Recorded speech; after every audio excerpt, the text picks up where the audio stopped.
Very good morning class. बेटा आज जो हम टॉपिक शुरू करेंगे वो करेंगे हम साइक्लोट्रॉन। ये अच्छा टॉपिक है, एग्जाम पॉइंट ऑफ व्यू से भी बहुत इम्पोर्टेंट है बेटा, तो इसको बड़े ध्यान से करेंगे। ठीक है, इसकी जो थ्योरी है वो आप ध्यान से समझेंगे। इसमें क्या है, ये एक डिवाइस है जिसे लॉरेंस ने 1934 में इसको बनाया था। और इसमें क्या होता है कि जो पॉजिटिवली चार्ज पार्टिकल्स होते हैं, जैसे हमारे प्रोटॉन्स हो गए, न्यूट्रॉन्स हो गए, उनको बहुत हाई एनर्जी दी जाती है। ठीक है, और बहुत हाई एनर्जी देने के बाद इसको हम यूज करते हैं अलग अलग प्रैक्टिकल्स में। ठीक है, इसका मतलब ये हुआ कि जो हमारे पॉजिटिवली चार्ज पार्टिकल्स हैं उनको बहुत ज़्यादा एक्सेलरेट किया जाता है, चार्ज पार्टिकल्स को, जैसे प्रोटॉन्स हो गए। और इनको फिर क्यों एक्सेलरेट किया जाता है, ताकि बहुत हाई एनर्जी इनको मिल सके। ठीक है, तो ये इसके बारे में, साइक्लोट्रॉन के बारे में था। अब इसका कुछ प्रिंसिपल देख लेते हैं।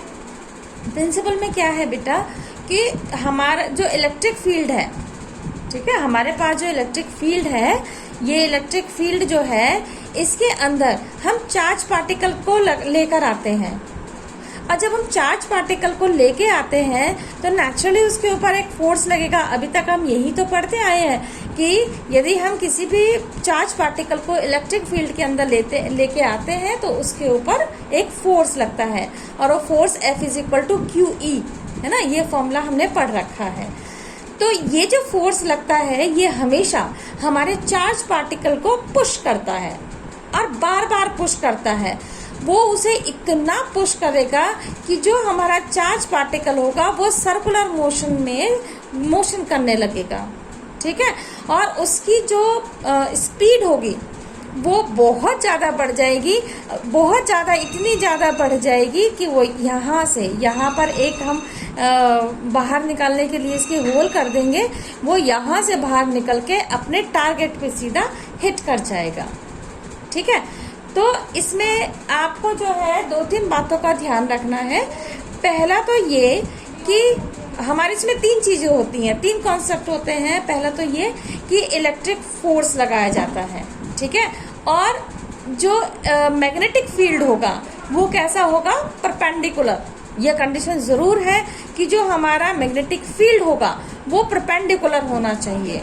ठीक है, और वो जो मैग्नेटिक फील्ड होगा वो क्या काम करता है, उस पार्टिकल को सर्कुलर यानी कि सर्कुलर मोशन में घुमाने के लिए मजबूर कर देता है, उसको घुमाता है वो उसको। ठीक है, तीसरी चीज क्या है कि जो चार्ज पार्टिकल की जो फ्रीक्वेंसी है वो मेंटेन रहनी चाहिए, यानी कि जो फ्रीक्वेंसी है वो बदलनी नहीं चाहिए। ठीक है, तो वेलोसिटी बढ़ाने पर फ्रीक्वेंसी पर कोई असर नहीं पड़ना चाहिए। कह सकते हैं ये भी कि यदि हमारी वेलोसिटी बढ़ा देते हैं, अब देखिए जब बार बार एक्सेलरेट कर रहे हैं तो इसकी वेलोसिटी हमारी कैसी होगी, बढ़ जाएगी। तो इसकी वेलोसिटी बढ़ने पर इसकी फ्रीक्वेंसी पर कोई भी असर नहीं होना चाहिए। यदि फ्रीक्वेंसी बढ़ गई तो जो ये ऑसिलेट कर रहा है ये ठीक से नहीं करेगा। ठीक है, तो हमारी जो फ्रीक्वेंसी है वो कैसी रहेगी, मेंटेन रहेगी। बस इसकी जो रेडियस होगी वो चेंज होती जाएगी। जैसे यहाँ पे कोई भी चार्ज रखा है तो यहाँ पर जब हम इसको ऑसिलेट करा रहे हैं तो देखो इसकी रेडियस लगातार बढ़ती जाती है। ठीक है, और जो हमारा टाइम पीरियड होगा वो भी चेंज नहीं होना चाहिए, है ना, क्योंकि यदि टाइम पीरियड बढ़ गया तो जो D1, अभी जो इसकी कंस्ट्रक्शन में बताऊंगी उसमें क्या होगा कि D1 से D2 में जाता है और फिर वापस ये ऑसिलेट ऐसे करता रहता है। तो यदि टाइम पीरियड बढ़ गया या टाइम पीरियड चेंज हो गया तो क्या होगा कि ये जो हमारा ये जब यहाँ पे फोर्स लग रहा है वो ठीक से नहीं लगा पाएगा। ठीक है, वो चेंज हो जाएगा। और जो हम अब ये तो बात आपको याद रखनी है, इसका प्रिंसिपल हो गया। अब इसकी कंस्ट्रक्शन की बात कर लेते हैं। इसमें हम कोई भी 2 D शेप के, इस तरीके से D शेप के कोई भी 2 शेप ले लेते हैं। ठीक है, और ये हॉरिजॉन्टल है। अच्छा, इसमें इन दोनों डी शेप में याद रखना कि ये दोनों जो है अंदर से खोखले होने चाहिए, ठीक है, मेटल के खोखले होने चाहिए। तो एक का नाम रख दो D1 और दूसरे का नाम रख देते हैं हम D2। अब इसमें जो है S, यहाँ पर हम क्या करेंगे, एक चार्ज रख देंगे, चार्ज पार्टिकल रख देंगे, और यहाँ पर हाई ऑसिलेटर, एक ऑसिलेटर लगा देंगे। ऑसिलेटर का काम क्या होता है कि जो हमारा इलेक्ट्रिक फील्ड है उसको वो चेंज करता है। कैसे चेंज करता है कि एक बार यदि यहाँ पर प्लस है, यहाँ माइनस है, जब हमारा पार्टिकल, जो ये चार्ज पार्टिकल है, जब मान लो यहाँ से यहाँ पे एंटर किया तो एक तरफ प्लस होगा, एक तरफ माइनस होगा, और जब ये वापस आएगा, यहाँ पर आएगा, तो जहाँ पर प्लस था वहाँ माइनस हो जाएगा, और जहाँ माइनस था वहाँ पर प्लस हो जाएगा।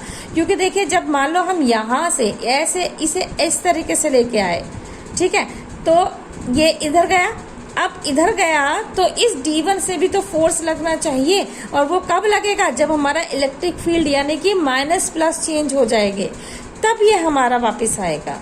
और ये काम कौन करता है, हमारा ऑसिलेटर करता है, ठीक है। ये इसकी क्या थी, कंस्ट्रक्शन थी कि ये एक चार्ज रखा हुआ है, चार्ज पार्टिकल रखा है, ये इस तरीके से ऑसिलेट होता रहता है अपने टारगेट पे। जैसे ही डिफ्लेक्टर प्लेट पर ये हिट करता है तो ये उसमें से निकल जाता है और अपने टारगेट पर जाके टकरा जाता है वो, ठीक है। अब देखिए, इसकी थोड़ी सी कैलकुलेशन भी है। कैलकुलेशन में क्या है, हम जानते हैं mv²/r, यानी कि force is equal to QVB। अभी बताया था कि F is equal to QVB, यानी कि mv²/r is equal to QVB के बराबर हो जाएगा। ये एक B से V कैंसिल हो जाएगा, यहाँ से हम R की वैल्यू निकाल सकते हैं। R is equal to mv/QB आ जाएगा, ठीक है। जबकि B हमारा क्या है, मैग्नेटिक फील्ड है, राइट। अब हमें टाइम निकालना है, तो T इज इक्वल टू कितना होता है, 2πr/V। यहाँ पे जो मैंने 2 लिया है, ये दोनों D's के लिए लिया है। अब एक D का निकालने के लिए इस 2 को हटा देंगे, तो कितना हो जाएगा, πr/V, ये 2 कट जाएगा। तो यहाँ से हमारी वैल्यू आ जाएगी small t is equal to πr/V, ठीक है। और यहाँ पर इस वाली इक्वेशन में हम स्मॉल r की वैल्यू रख देंगे, क्या रख देंगे, πm, ऊपर से इसकी वैल्यू रख देंगे यहाँ से ऊपर वाली इक्वेशन से, तो t is equal to πm/QB के बराबर ये आ जाएगी।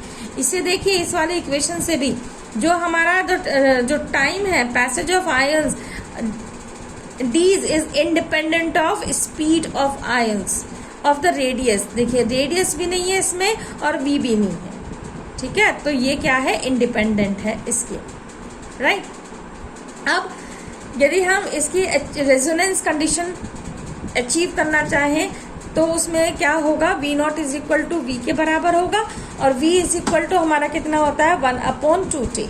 अब स्मॉल t की वैल्यू पीछे वाली इक्वेशन से। अच्छा, एक बात और बेटा, ये जो इक्वेशन आपने दोनों निकाली है, R is equal to mv/QB और T is equal to πm/QB, ये आपको याद होनी चाहिए।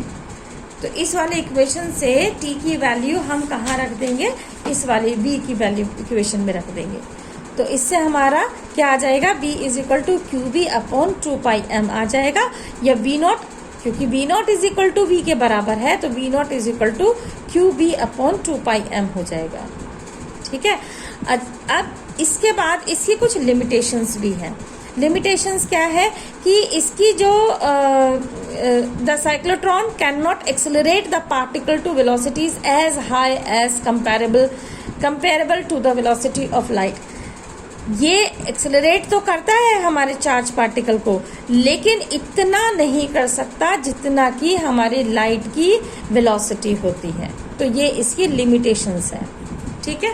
अब यदि हम काइनेटिक एनर्जी निकालने लगे, जो पार्टिकल है उसकी, जो चार्ज एक्सेलरेटेड पार्टिकल है उसकी यदि काइनेटिक एनर्जी निकालेंगे, तो R is equal to mv/QB है ना। स्मॉल r हमने निकाला अभी ऊपर, small r is equal to mv/QB होता है।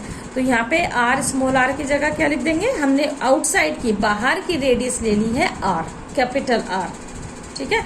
और v क्या ले लिया है, v मैक्सिमम ले ली है, तो R is equal to M V maximum upon Q B, या फिर वी मैक्सिमम की वैल्यू यदि हम निकालेंगे तो ये हो जाएगी V maximum is equal to Q B R upon M. ठीक, और काइनेटिक एनर्जी का फॉर्मूला क्या होता है, half M V maximum square. तो वी इससे क्या आ जाएगी हमारी, इसमें वी मैक्सिमम स्क्वायर की वैल्यू रख देंगे ऊपर वाले इक्वेशन से, तो ये हमारी काइनेटिक एनर्जी निकल जाएगी। ठीक है।